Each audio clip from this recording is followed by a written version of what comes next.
نوری نەمر.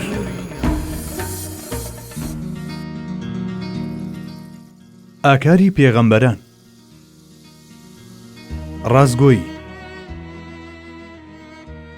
ڕازگۆیی تەوەرەی پێغەمبەرایەتیە. بەڵێ، نەبووەت بە دەوری خولگەی ڕازگۆییدا دەسوڕێتەوە و هەر شتێک لە زاری پێغەمبەرانەوە دەردەچێت مۆری تەزدیقی پێوەیە، چونکە ئەوان هەرگیز شتێک ناڵێن پێچەوانەی ڕاستی بێت. قورئانی پیرۆزیش کاتێک ڕاوەی ئاکار و پایەبەرزی هەندێک لە پێغەمبەران دەکات، ئەم سیفەتەیان دەخاتە پێشچاو و دەفەرموێ: واذكر في الكتاب إبراهيم إنه كان صديقا نبيا. هەروەها لە قورئاندا باسی ئیبراهیم بۆ ئەو خەڵکە بجێڕەوە، بەڕاستی ئەو کەسایەتیەکی ڕازگۆ بوو، لە پێغەمبەرانیش بوو. واتە لە لەوحی مەحفوظیان لە قورئاندا کە حەقیقەتێکی جێگیر و نوسخەی لەوحی مەحفوظە، یادی ئیبراهیم بکە. ئەو پێغەمبەرێک بوو لە کردار و گفتاریدا لەو پەڕی ڕازگۆییدا بوو. واذكر في الكتاب موسى إنه كان مخلصا وكان رسولا نبيا. ئیسماعیلیش باز بکە لە قورئاندا، بەڕاستی ئەو لە بەڵێن و پەیمانەکانیدا ڕازگۆ بوو، ئەو پێغەمبەر و ڕەوانەکراوی خوا بوو.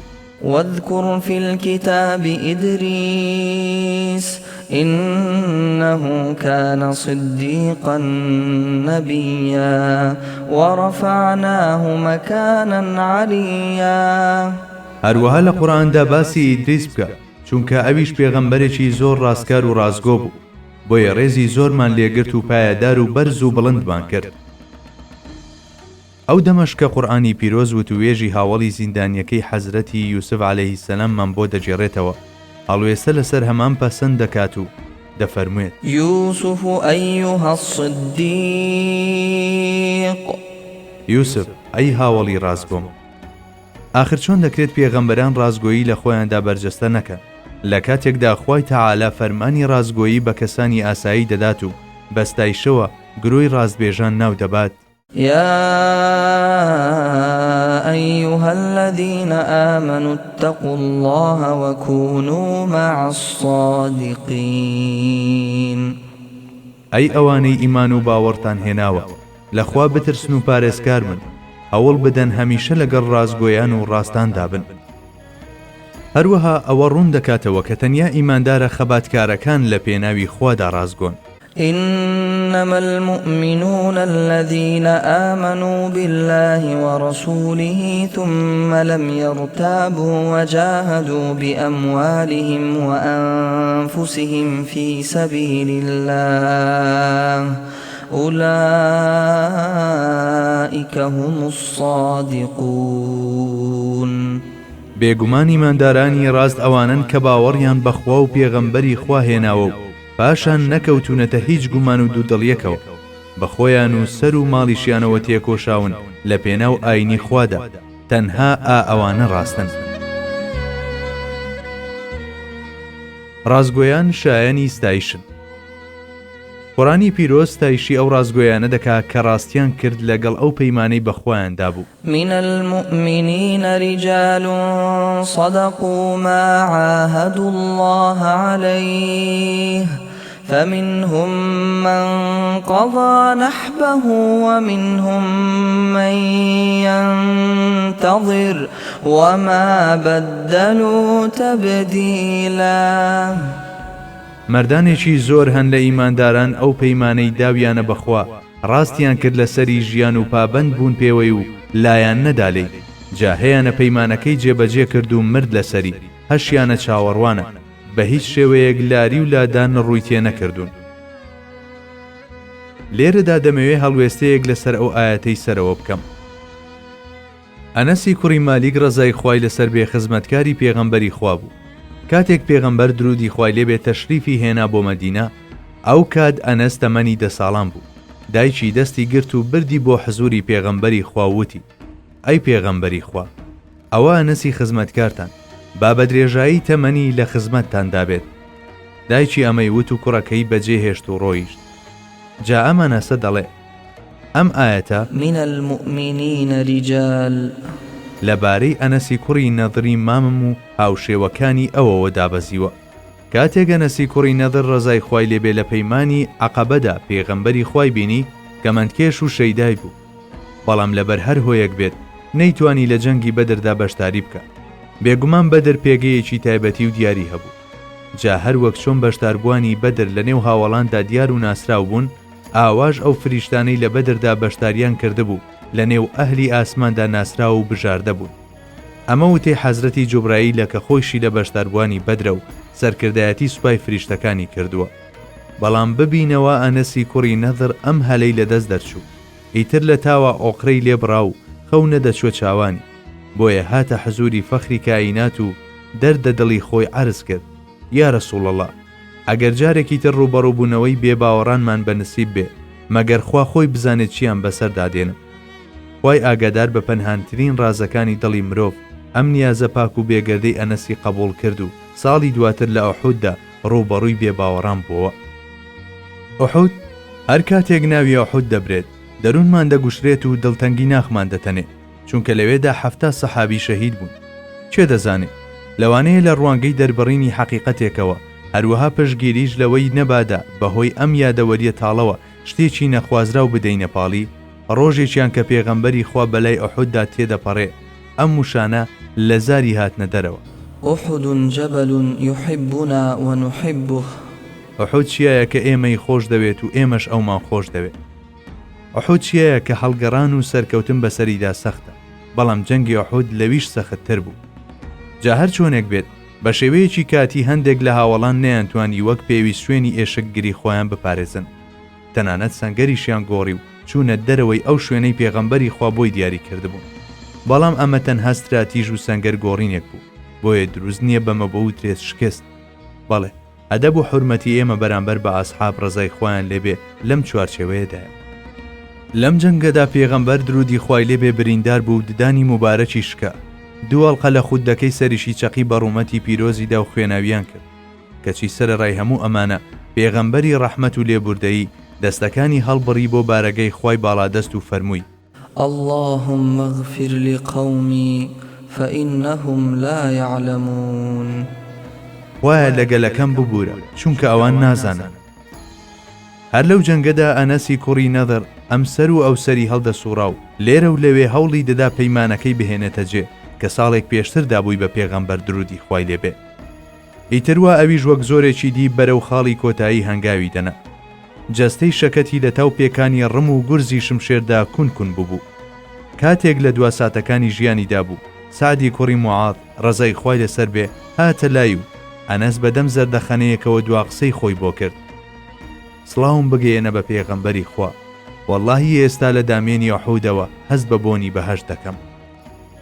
لەو ڕۆژەدا ناسینەوەی زۆرێک لە شەهیدەکانی وەک حەزرەتی حەمزە و مصعب کارێکی ئاسان نەبوو. عەبدوڵای کوڕی جەحەج ڕزای خوای لێبێ مەگەر پارچەکانی جەستەی بهێنرایەتەوە لایەک، اینجا دەتوانرا بناسرێتەوە و بڕیار بدرێ ئەمە خۆیەتی. ئەنەس بن نەضریش لەمان جیاوازتر نەبوو، تا خوشکەکەی نەهات نەناسرایەوە. خوشکەکەی سەیری ئەو دەستەی کرد کە شمشێری پێ هەڵگرتە بوو، لەوانەیە تەنها شوێن بوو بێت لێدانی بەرنەکەوت بێت. ئەو جاناسیەوە و بە چاوی ئەسرینەوە وتی: یا ڕەسوول ئەڵڵا، ئەمە خۆیەتی. ئیترم ئاەتە باسی ئەو ئازایەتی و جوامێریە دەکات. نەضر بەڵێنەکەی بردە سەر و تا دوا هەناسە جەنگا و تەنانەت مردنیش بە درۆی نەخستەوە. بەڵێ پێویستە هەموو کەسێک دوای وتنی لا ئیلاهە ئیلا الله تا ئەو ڕادەیە لەگەڵ ناوەڕۆکی ئەو وتە پیرۆزەدا ڕازگۆ بێت، تاوەکوش کۆمەندی دین و ئیمان پارێزراو بێت. هەر بۆیە کاتێک قورئانی پیرۆستایشی ئەو جۆرە شەهیدانە دەکات، لەو ڕوانگەیەوەیە کە ببنە نمونە و سەرمەشق بۆ ئیمانداران. بەڕاستی ئەنەسی کوڕی نەضر و ئەنەسی کوڕی نەضرەکان ڕازگۆ بوون بەرامبەر بەڵێنەکانیان و سەلماندیان کە مەردی مەیدانی ڕاستی و دروستین. ئاخر چۆن وانە بن؟ لە کاتێکدا ئەم وانەیەیان لە فەخری عالەم حەزرەتی موحەممەدی ئەمینەوە وەرگرتووە. جا هەر وەک ئەو سەروەرە ڕازگۆ و ئەمین بوو، ئەسحابەکانیش ئاوا ڕازگۆ و ئەمین بوون. لە سەردەمی نەفامیدا بە ئەمین ناسرا بوو. خەڵکی مەکە هەرگیز بە ناوی خۆیەوە بانگیان نەدەکرد، بەڵکو سیفەتی ئەمینیان دەدایە پاڵی و بە موحەممەدی ئەمین بانگیان دەکرد. بەڵێ بەو نازناوەوە ناوی دەرکردم. ئێمەش چەندە بەختەوەرین کاتێک بەیانیان و ئێواران بەم وێردەی کە خوێندنی مستەحسەنە یادی دەکەینەوە و دەڵێین: لا إله إلا الله الملك الحق المبين محمد رسول الله صادق الوعد الأمين. ماڵی خوا کەعبە بەهۆی لافاوەوە دەرزی بردبوو. خەڵکی مەککەش دەیانویست نۆژەنی بکەنەوە. لەو کاتەدا بەهۆی جێڕانەوەی بەردەڕەشەکە با بڵین بەردە بەختیارەکە بۆ جێگەی پێشووی خۆی کێشەیەکی گەورە لە نێوان هۆز و تیرەکاندا دروست بوو، چونکە هەر هۆزە و دەیویست ئەو شکۆیە بەرخۆی بکەوێت. خەریک بوو جەنگ و بەڵایەکی مەزن بەرپا ببێت تا لە کۆتاییدا گەیشتنە ڕێککەوتنێک. هەموو لایەک ناو بژیوان و دادوەری ئەو کەسەیان قبول دەکرد کە یەکەم کەس دەهاتە ناو کەعبەوە. ئیتر هەمووان بەجارێ چاویان بەڕی بۆ دەروازەی بیت و بە مەراقەوە چاوەڕێیان دەکرد یەکێک بێتە ژوورەوە. لەم نێوەندەشدا پێغەمبەری خوا ئاگەی لە هیچ شتێک لەمانە نییە. جا هەر کە سیمای حەزرەتی موحەممەد کە دڵنیایی دەبەخشی بە دۆست و دوژمن لێیان بە دەرکەوت گشتیان بەجارێ هاواریان کرد. وا ئەمین هاتوو ڕێگەیاندا کە ڕازی بن بە هەر حکمێک ئەو بیدا. بەڵێ ڕازی دەبوو. آخر چونکە متمانەی تەواویان پێی بوو. ئەگەرچی ڕەسوول الله درودی خوای لێ بێ تا ئەو کاتە بە ئەرچی پێغەمبەرایەتی ڕانەسپێرا بوو، بەڵام کەسێک بوو جێی متمانەی هەمووان بوو، خاوەنی هەموو ئەو سیفەت و ئاکارانە بوو کە دەبوو لە پێغەمبەرێکدا هەبن.